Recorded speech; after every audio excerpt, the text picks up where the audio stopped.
Hi everybody, welcome to the session. This is doctor Priyanka. जैसे कि आप थंबनेल देख सकते हो, आज के सेशन में वी विल कवर कि यूपीपीएससी असिस्टेंट प्रोफेसर जिसका कि एग्जाम 31 मई को है, उसके अंदर आप कैसे सिलेक्ट हो सकते हैं।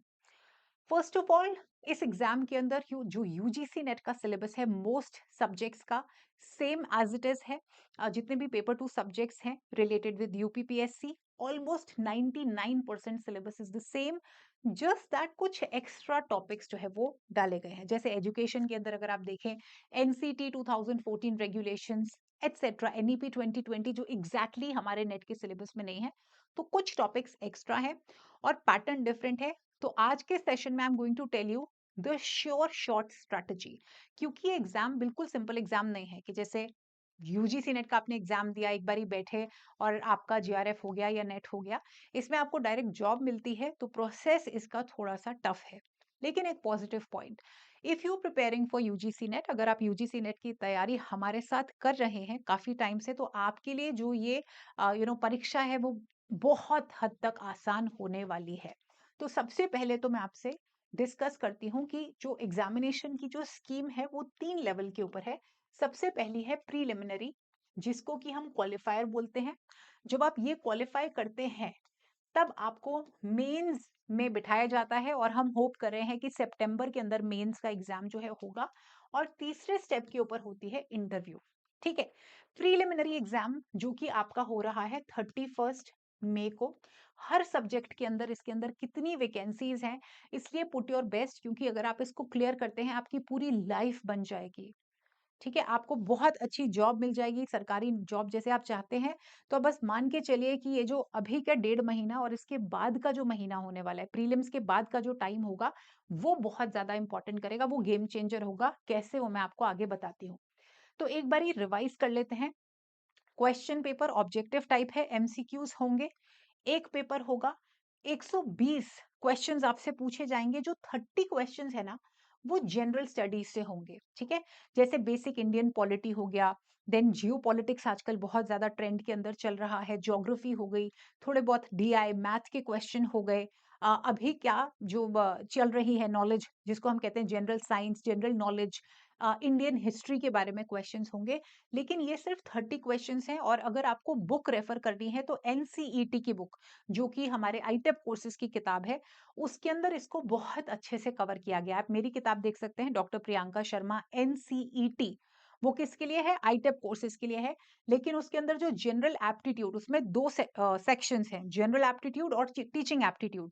तो जो जनरल एप्टीट्यूड है वो आपके ये क्वेश्चंस कवर कर लेगा। ठीक है, बिल्कुल इसके ऊपर बेस्ड है। सो एक तो आपको मैंने टिप ये दे दी कि एनसीईटी की बुक ले लो, उसमें से जनरल एप्टीट्यूड आपका ये कवर कर लेगा।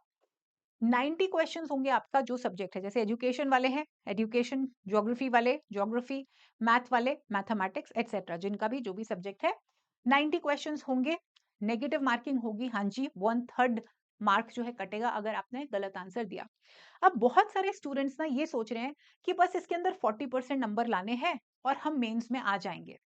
देखिए, बोला तो यही जाता है, लेकिन होता क्या है, जितनी सीट्स है ना, उससे 8 गुना या 10 गुना टॉप के बच्चों को ही बुलाया जाता है।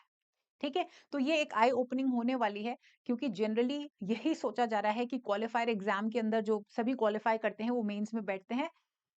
देखा गया है, ठीक है, मैं स्टैम्प पेपर पे बात नहीं कर रही हूँ, लेकिन देखा गया है कि 8 या 10 जो टॉप के स्टूडेंट्स होते हैं, इनटू 10 गुना, 8 गुना, 8 बच्चे नहीं, 10 बच्चे नहीं, 8 गुना सीट्स। ठीक है, उतने स्टूडेंट्स को, कैंडिडेट्स को जो है बुलाया जाता है मेंस एग्जाम में बैठने के लिए। मेंस जो है वो आपका डिस्क्रिप्टिव होगा, यानी कि सब्जेक्टिव पेपर होगा। इसके अंदर दो सेक्शंस होते हैं। एक पहला, जिसके अंदर शॉर्ट आंसर क्वेश्चंस होते हैं। ठीक है, 8 नंबर के होंगे और कितने होंगे? 20 क्वेश्चन होंगे टोटल। टोटल। और जो लॉन्ग आंसर है वो 12 वाले होंगे। जो शॉर्ट आंसर है वो 8 नंबर के होंगे। तो ये टोटल मिला के आपके 200 नंबर का ये पेपर होगा। 3 घंटे आपको मिलेंगे। यहाँ पे प्रीलिम्स में आपको 2 घंटे मिलते हैं। इंटरव्यू तो आपको पता है कि अगर आप मेंस क्लियर करते हैं, अगेन मेंस के अंदर 8 गुना 10 गुना जो टॉप के बच्चे हैं उनको ही बुलाया जाता है इंटरव्यू के लिए। यहाँ पे जो मैंने आपको बात बताई है, वो बात बताई है डिफरेंट डिफरेंट जो स्टेट एग्जाम्स होते हैं उसके अंदर क्या फंडा चल रहा है, और हम भी यही होप कर रहे हैं कि इसको आप सिर्फ और सिर्फ क्वालिफायर की तरह मत लें, कोशिश करें ज्यादा से ज्यादा मेरिट में आने की। ठीक है, क्योंकि आपको नहीं पता ना लास्ट मिनट में क्या चेंजेस कर देंगे। तो बात मैं करती हूँ मेन एग्जाम की। जो मेंस है उसके अंदर 10 क्वेश्चन होंगे, 125 वर्ड्स तक आपको लिखने हैं, 8 नंबर। ठीक है, और जो सेक्शन बी होगा उसमें 10 क्वेश्चंस 200 वर्ड्स के, 12 नंबर, टोटल आपके 200 हो जाएंगे। आपको पता है कि इंपॉर्टेंट चीज क्या है?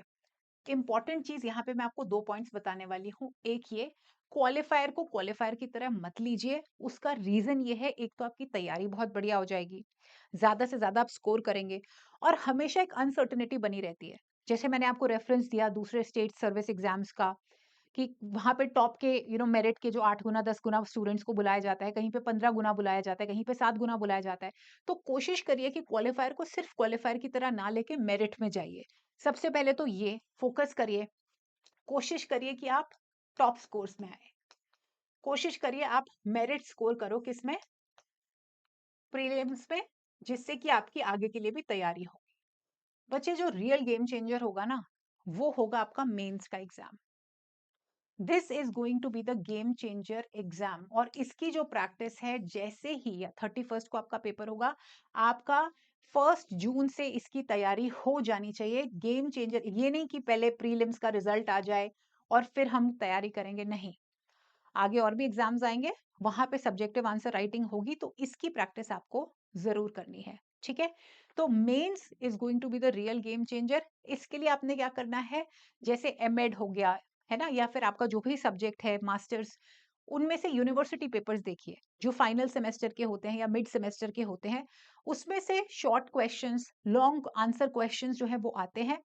उनको किस तरह से आपने लिखना है, ठीक है, पहले डेफिनेशन, फिर उसकी जो बॉडी होता है, मेन कंटेंट होता है, कंक्लूड कैसे करना है, डायग्राम्स कहाँ पे बनाने, उसके लिए स्पीड चाहिए।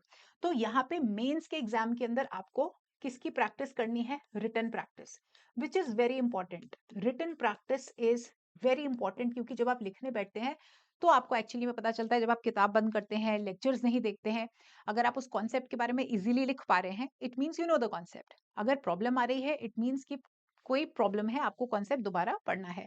सो रिटन प्रैक्टिस आपको जरूर करनी है। किस तरह से आपके आंसर की इंट्रो होनी चाहिए, किस तरह से उसकी बॉडी होनी चाहिए, बॉडी का मतलब आप क्या मेन कंटेंट उसके अंदर देंगे, आप किस तरह से एग्जाम्पल्स देंगे, ये शायद आपको कोई नहीं बताएगा। कि जब भी आप कंटेंट लिखते हैं, जैसे मैं आइडियलिज्म के बारे में कोई बात बताऊं, तो अगर मैंने शुरुआत डेफिनेशन से की है, आइडियलिज्म का कॉन्सेप्ट मैंने बताया, रेफरेंस दीजिए, थिंकर्स का रेफरेंस दीजिए, डिफरेंट टाइप्स ऑफ आइडियलिज्म का रेफरेंस दीजिए। ठीक है, और लास्ट में जो है आपको कंक्लूड करना है।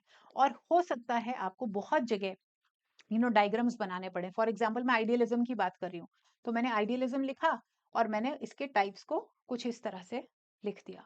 ठीक है, मैंने इसके थिंकर्स के लिए इसी के नीचे अलग सा डायग्राम बना दिया। ये तो मैं जल्दबाजी में बना रही हूँ। तो किस तरह से आप डायग्राम्स इनकॉर्पोरेट करेंगे, कॉन्सेप्ट मैप्स इनकॉर्पोरेट करेंगे, तो ये कौन कर सकता है? ये वही कर सकता है जिसने लगातार क्वेश्चन आंसर लिखने की प्रैक्टिस की होगी।